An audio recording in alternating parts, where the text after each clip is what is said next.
આપણા ઘરે કોઈ સાધારણ ચોરી કરી જાય ને, સાધારણ ચોર, તો આખો દિવસ કેવું ચિંતા, કોણ હશે, ક્યાંથી આવ્યો હશે, શું લઈ ગયો હશે, આખો દિવસ એના વિચારમાં જાય.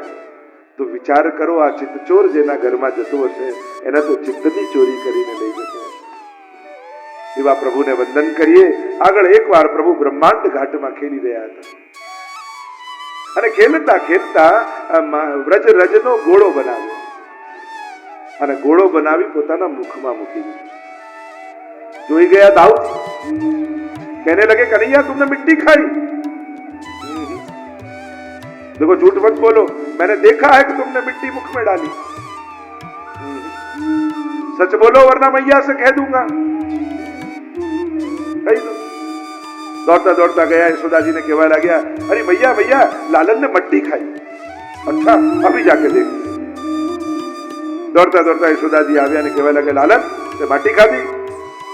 અને લાલન બોલ્યા, નાહમ પક્ષિતવાન અંબ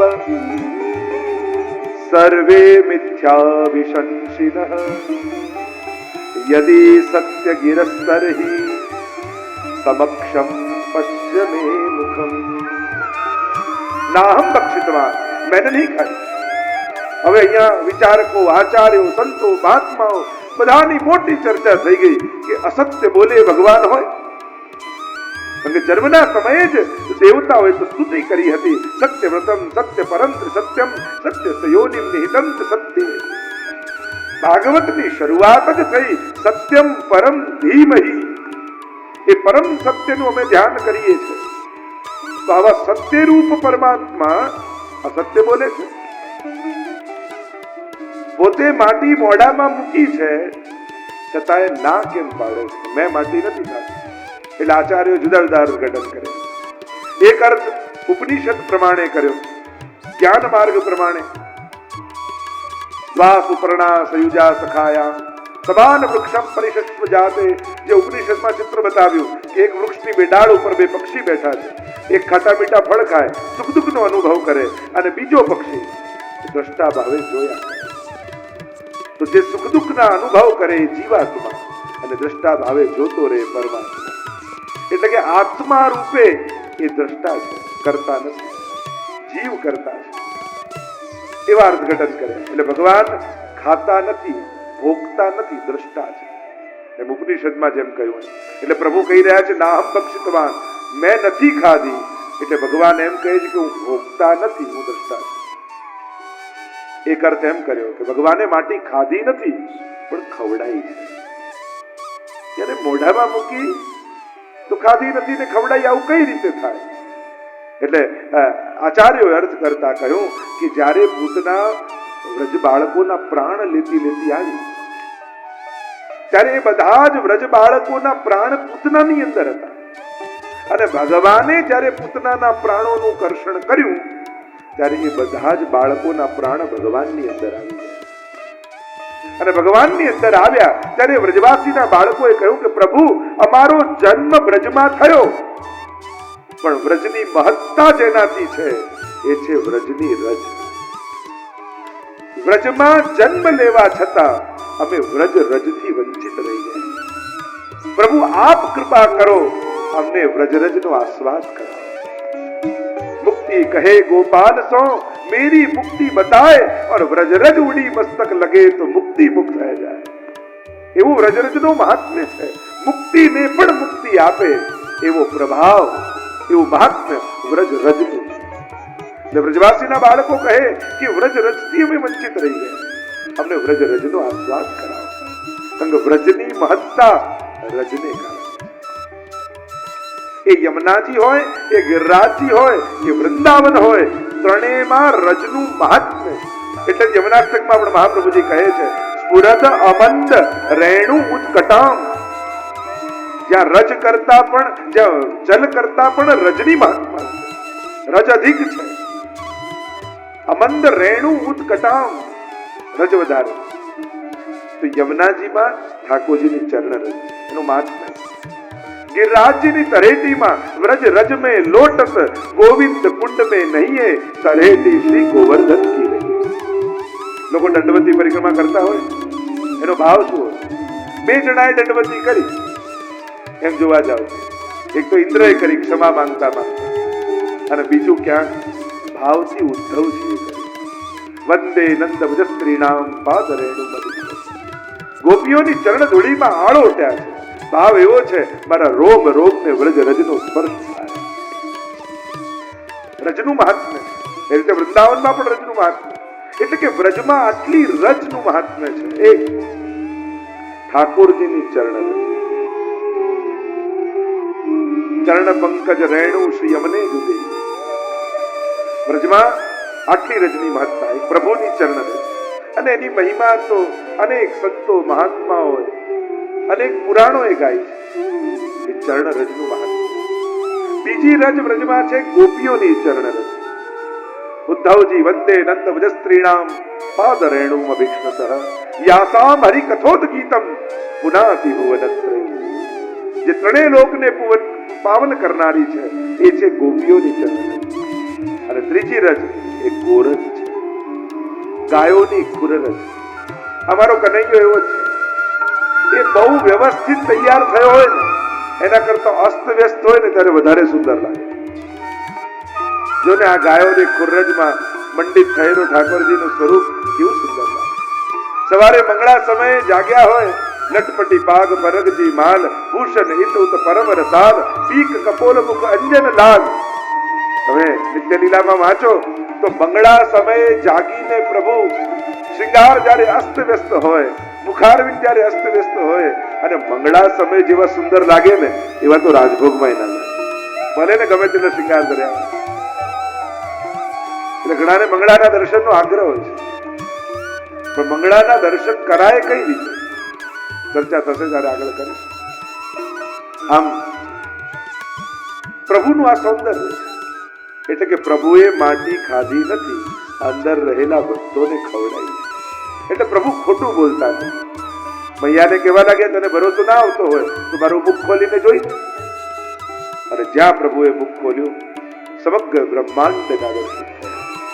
સમગ્ર બ્રહ્માંડમાં પૃથ્વીમાં ભારતવર્ષમાં બ્રજમંડલમાં બ્રહ્માંડ ઘાટ, અને બ્રહ્માંડ ઘાટમાં પોતાને ઉભેલા યશોદાજી ચકિત થઈ ગયા. અરે આ કોઈ દેવની માયા છે, મારી આંખોનો ભ્રમ છે કે મારું બાળક એ બાળક નથી પણ ઈશ્વર. અને જો આ ઈશ્વર હોય તો મારે તો આને પાટે પધરાવીને રોજ આની પૂજા કરવી જોઈએ. મેં તો આને વળ્યો છે, મેં આને દાટ્યું છે, આને લડી છે, મેં તો કેટલા પાપ કર્યા તો આનંદ પૂજન કરવા જોઈએ. હું તો અપરાધી છું. ઠાકોરજીને થયું આ તો ગડબડ થઈ ગઈ. અહીંયા તો હું સેવાનું સુખ લેવા આવ્યો છું અને મૈયાને પૂજા કરવાની ઈચ્છા થાય છે. વ્રજમાં હું પૂજાનું સુખ લેવા નથી, સેવાનો આનંદ લેવા આવ્યો છું. જ્યાં વિધિ પ્રધાન હોય પૂજા, અને જ્યાં સ્નેહ પ્રધાન હોય સેવા. પૂજા પંચોપચાર ને ષોડશોપચાર 16 પ્રકારથી 5 પ્રકારથી પૂજા થતી હોય. આહવાનથી લઈને વિસર્જન સુધીનો ક્રમ હોય. એક સોપારીમાં આહવાન કરવામાં આવે, ગણપતિનું સ્થાપન થાય, અને 16 પ્રકારથી ને છેલ્લે પાછું વિસર્જન થઈ જાય, પાછા પધારી જાય દેવતા. પણ સેવામાં આવિર્ભાવ છે. ત્યાં આહવાન અને વિસર્જન નથી, ત્યાં તો સ્વયં સ્વરૂપ બિરાજમાન. સાક્ષાત પૂર્ણ પુરુષોત્તમ તમારી સેવા લેવા માટે તમારે ત્યાં બિરાજતા હોય છે. એટલે ત્યાં દેવતા નથી, અને એટલે જ ઠાકોરજી આગળ દીવો નથી કરતા. પૂજા હોય ત્યાં ધૂપ દીપ નૈવેદ્ય આદિ ચડાવવામાં આવે. અહીંયા તો સ્વયં બાલ ભાવ, સ્વરૂપ ભાવ. નાના બાળકની આગળ સળગતું ના રાખી, દાજી જાય તો આવો બાલ ભાવ. યથા દેહે તથા દેવી. આપણે ત્યાં સિદ્ધાંત એ છે, જે તમારા દેહને થાય એ તમારા ઠાકોરજીને થાય. તમને ઠંડી લાગે તો એને પણ શિયાળામાં ઠંડી લાગે, તમને ઉનાળામાં ગરમી લાગે તો એને લાગે. અને એટલે માટે આપણે ત્યાં ઋતુ અનુસાર સેવા. પૂજા 16 પ્રકારથી, ષોડશોપચાર, અને સેવા અષ્ટયામ. મંગળાથી લઈને શયન સુધીનો ક્રમ આખો. એટલે કે ઠાકોરજી વ્રજમાં જે રીતે નંદાલયમાં રહેતા એ રીતની ભાવના આપણે આપણા ઘરમાં કરીએ. આખો અષ્ટયામનો ભાવ છે કે ઠાકોરજીને નંદાલયમાં જેમ જગાડતા અને ત્યાંથી લઈને પોડાડવા સુધીનો ક્રમ. એટલે પ્રભુની એ નિત્યની દિનચર્યા. રોજ ઠાકોરજી જાગે અને પહોળે ત્યાં સુધીનો જે ક્રમ એ આપણો સેવા પ્રકાર, એ જ અષ્ટયામનો ક્રમ, એ જ 8 સમયના દર્શન. વ્રજમાં જ્યારે સવાર થાય, કોકિલ અને મયુર સુંદર સ્વર ભરવા લાગે, ગાયોને આખા રાતનો વિરહ હોય એટલે ગૌશાળામાં રહેલી ગાયો બાંધેલી ગળામાં જે ઘંટડીઓ હોય એને હલાવી હલાવીને ટકોરાઓ કરવા લાગે, ઘંટનાદ કરવા લાગે. અને આખા વ્રજના સર્વે વ્રજ ભક્તો નંદાલયના ચોકમાં આવીને ઉભા રહી જાય. પ્રભુને આખી રાત્રિનો વિરહ હોય. લાલન જાગો હો ભયો ભો. મંગળા સમયના દર્શન કરો તો મંગળા સમય કઈ લીલા છે. શ્રૃંગાર, રાજભોગ, ઉત્થાપન, સંધ્યારતી, ભોગ સંધ્યા, શયન, જે સમયના દર્શન હોય એ સમયની લીલાનું ચિંતન કરો. સેવા રીત પ્રીત વ્રજજન કી જનહિત જગ પ્રગટાઈ, પ્રગટ ભય માર્ગ રીત દિખાય. શ્રી મહાપ્રભુજીએ આજ વ્રજ ભક્તોની જે રીત અને પ્રીત હતી એ જ આપણને સાધના રૂપે આપી. તમે પ્રેમ માર્ગીઓ છો, તમે ગોપીજનોના પથે ચાલનારા છો, તો એમની રીત અને પ્રીતનો ઉપયોગ કરો.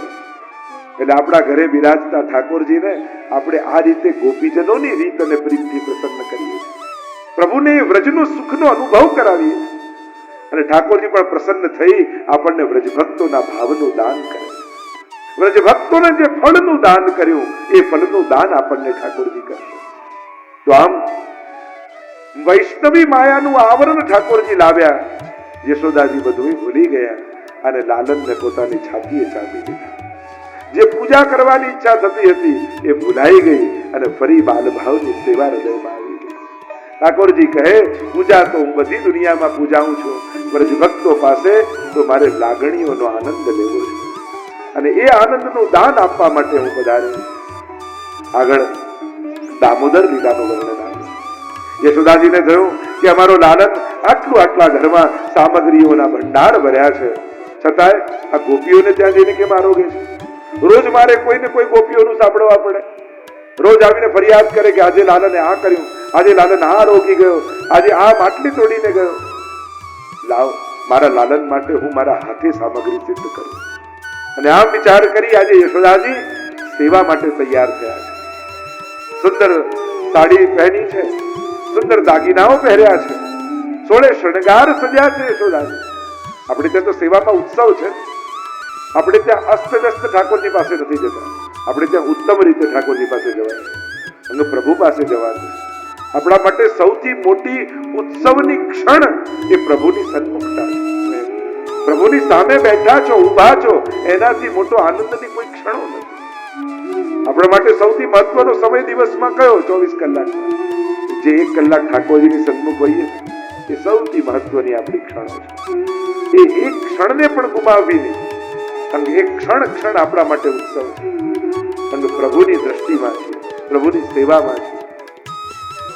અને આ વિચાર કરી યશોદાજી એક વાર સુખદેવજી વર્ણન કરતા કહે,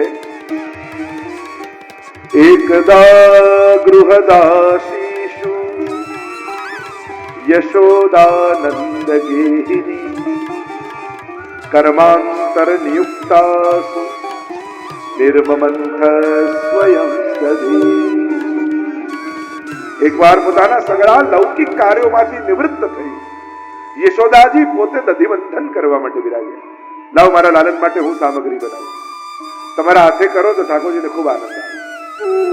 એટલે બને તો પોતાના હાથે જાતે કરી પ્રભુને આરોગાવો તો ખૂબ પ્રસન્ન થાય. પ્રભુ તમારાથી રાજી છે, તમારી વ્યવસ્થાથી નહીં. ઘણી વાર લોકો એમ કે બાર ગામ કદાચ ઠાકોરજીને તકલીફ પડે એટલે અમે તો ક્યાંક પધરાવી દઈએ. ભલે તકલીફ પડે પણ એ તમારી જોડે હોય ને, અને ત્યારે જેટલા આનંદમાં હોય છે એટલી તમારી સુવિધાઓમાં આનંદમાં નથી હોતા. પ્રભુ તમારાથી રાજી છે, તમારી વ્યવસ્થાથી. બને તો જ્યાં જાઓ ત્યાં ઠાકોરજીને સાથે પધરાવીને જાઓ, પોતાની જોડે લઈ જાઓ. જ્યાં પણ જાઓ તમારા છે, એ તમારી વ્યવસ્થા સુખ દુઃખ વહેલું મોડું બધું જાણે છે. પણ એકલા મૂકી જાઓ ને તેમને ગમતું નથી. અને એટલા માટે કોશિશ કરવી કે આપણી જોડે જ ઠાકોરજીને રાખીએ. યશોદાજી દધિમંથન કરવા બિરાજે, પણ દધિમંથન કરતા કરતા હાથથી સેવા થાય છે, પણ મનથી પ્રભુની બાલ લીલાઓનું સ્મરણ કરે છે. યાની યાની ગીતાની તદ બાલ ચરિતાની છે. હાથની સેવા કરતા છે. ખમ ખમ ખમ ખમ ખમ ખમ આમ નદી મંથન થાય અને બનતી બાલ લીલાઓનું સ્મરણ. મારો લાલન કેવી કેવી લીલાઓ કરે અને વર્ણન કરતા હરિરાયજી જેમ નિત્ય લીલામાં કહે છે, ભયપાન કરાવવા લાગ્યા અને પ્રસિદ્ધ કથા છે, સામે ચૂલા પરથી દૂધ ઉભરાતું જોયું. કે દૂધને પણ એમ થયું કે માનું દૂધ પીધું એટલે અમારો સ્વીકાર નહીં કરે, અને જે દેહ સેવામાં વપરાવાનો ન હોય એનું તો બળી જવું જ સારું. આ વિચાર કરી અને દૂધ ઉભરાઈને ચૂલામાં પડવા લાગ્યું. મૈયાએ જોયું કે લાલનની પ્રિય ગાયનું છે એટલે લાલનને નીચે મૂકીને દોડે અને લાલનને આવ્યો ગુસ્સો. ધર્મી ગોદમાં અને ધર્મને બચાવવા દોડે. ગયા તોશાખાનામાં, ભંડારમાં ગયા, જેટલું દહીં દૂધ હતું બધું વેડ વિખેર કરી નાખ્યું, માકડાઓને ખવડાવ્યું અને બધું વેર વિખેર કર્યું. મૈયા બહાર આવ્યા, જોયા ને એકદમ નારાજ થયા. અરે લાલન આટલો ઉદંડી થઈ ગયો છે, બધા મને કહેતા પણ હું વિશ્વાસ ન કરતી, આજે મારી આંખે મેં જોયું. હાથમાં લીધી સોટી, આગળ લાલન દોડે ને પાછળ યશોદા. થાક્યા યશોદા, રડવા લાગ્યા. લાલન હાથમાં નથી આવતા. નિસ્સાધન થયા અને નિસ્સાધનતા તો સાધન છે. પ્રભુ પકડાઈ ગયા. આજે તને નહીં છોડો. તો બહુ દંડી થઈ ગયો. ઉખલ સાથે ખાંડણીયું હતું, એની જોડે ઠાકોરજીને બાંધ્યા. બાંધવા જાય જેટલા દોરડા મંગાવે પણ 2 આંગળ નાના પડે. પ્રભુને બાંધવા માટે દોરડા મંગાવે ને ગોપીઓથી, અને આમ બાંધવા જાય તો 2 આંગળ નાનું પડે, ગાંઠ જ ના વાગે. આ 2 આંગળ કયું? પ્રભુ ક્યારે ન બંધાય? જ્યાં સુધી અહમતા અને મમતા હોય ને ત્યાં સુધી ઠાકોરજી બંધાતા નથી. જ્યાં સુધી રજોગુણ અને તમોગુણ છે ને ત્યાં સુધી પ્રભુ બંધાતા નથી. આજ 2 આંગળ છે. પણ જયારે માં નિસ્સાધન બન્યા, ઠાકોરજીને થયું ગોપીઓએ સાધન આપ્યા છે, દોરડા આપ્યા, એટલે મારે બંધાવવું જોઈએ, અને પ્રભુ બંધાયા. પણ પ્રભુનું બંધાવું પણ કોઈને મુક્ત કરવા માટે હોય. મૈયા તો કામે વળગ્યા. ઠાકોરજી ખાંડણીયું ખેંચતા નંદાલયના આંગણામાં પરિભ્રમણ કરવા લાગ્યા. 2 વૃક્ષ હતા અને વૃક્ષની વચ્ચેથી પ્રભુ નીકળ્યા. પ્રભુ તો નીકળી ગયા પણ ખાંડણીયું ફસાઈ ગયું, અને જ્યાં જોર લગાવ્યો કડાક દઈને શોર થયો. બંને વૃક્ષો નીચે પડ્યા અને નલ કુબર અને મણિગ્રીવ આ બંને દિવ્ય પુરુષો પ્રગટ થયા. કુબેરના પુત્રો છે. મહાત્માઓનું સન્માન ન રાખ્યું. નિર્વસ્ત્ર સ્નાન કરી રહ્યા હતા અપ્સરાઓ સાથે સરોવરમાં, અને મહાત્માઓ ત્યાં બિરાજતા હતા, પણ એની મર્યાદા ન રાખી. અને એટલા માટે કહ્યું, તમે જડ બુદ્ધિ વાળા છો તો જડ થાઓ. એટલે જ આપણે ત્યાં પ્રભુ આગળ, મંદિરમાં, ગુરુ આગળ એનું માન રખાય. કઈ રીતે જવાય, કઈ રીતે બેસાય, કઈ રીતે બોલાય, આ બધાના વિવેક છે. જો ઘણી વસ્તુ રૂલ નથી, ડિસિપ્લિન. ઘણા લોકો પુષ્ટિમાર્ગમાં કાયદાઓ, બહુ કાયદાઓ નથી, શિસ્ત છે. અહીંયા રિસ્પેક્ટ રાખીએ પ્રભુ. વિચાર કરો, જો પ્રેસિડેન્ટ તમને જમવા બોલાવે કે ચલો આજે આપણે સાથે ડિનર કરીશું, તો તમે બરમુડો ટી-શર્ટ પહેરીને જાઓ? કેમ ના જવાય? એમાં શું વાંધો છે કે ના, એનું અપમાન કહેવાય. આ પહેરીને જઈએ ત્યાં તો કોઈ સૂટ પહેરીએ કે આપણે કોઈ સારો ઇન્ડિયન ડ્રેસ પહેરીએ, આવું કરીને ત્યાં જવાય? એનું રિસ્પેક્ટ રાખ. તો એક સાધારણ પ્રેસિડેન્ટનું રિસ્પેક્ટ રાખતા હોય તો જગતનો નાથ જ્યાં બિરાજતો હોય તો આપણે આદર નહીં રાખવો જોઈએ. રિસ્પેક્ટ ઘણી રીતે હોય. વાણીથી હોય, વ્યવહારથી હોય, વિચારથી હોય, વસ્ત્રથી હોય. કોઈ ગુજરી ગયું હોય સ્મશાન યાત્રામાં, શોક સભામાં તમારે જવું હોય અને ભારે સાડીનો, સહેલો સાડીનો પહેરીને જાઓ, એમાં શું વાંધો છે? કપડા જ છે.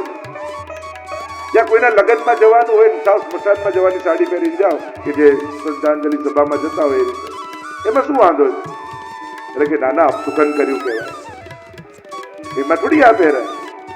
ઘણી વાર કાયદાઓ નથી હોતા, શિસ્ત હોય, વિવેક અને વિનય હોય કે આપણે એ જગ્યાનું, એ વ્યક્તિનું, એ ભગવાનને આપણે આપણી રીતે રિસ્પેક્ટ આપી શકીએ.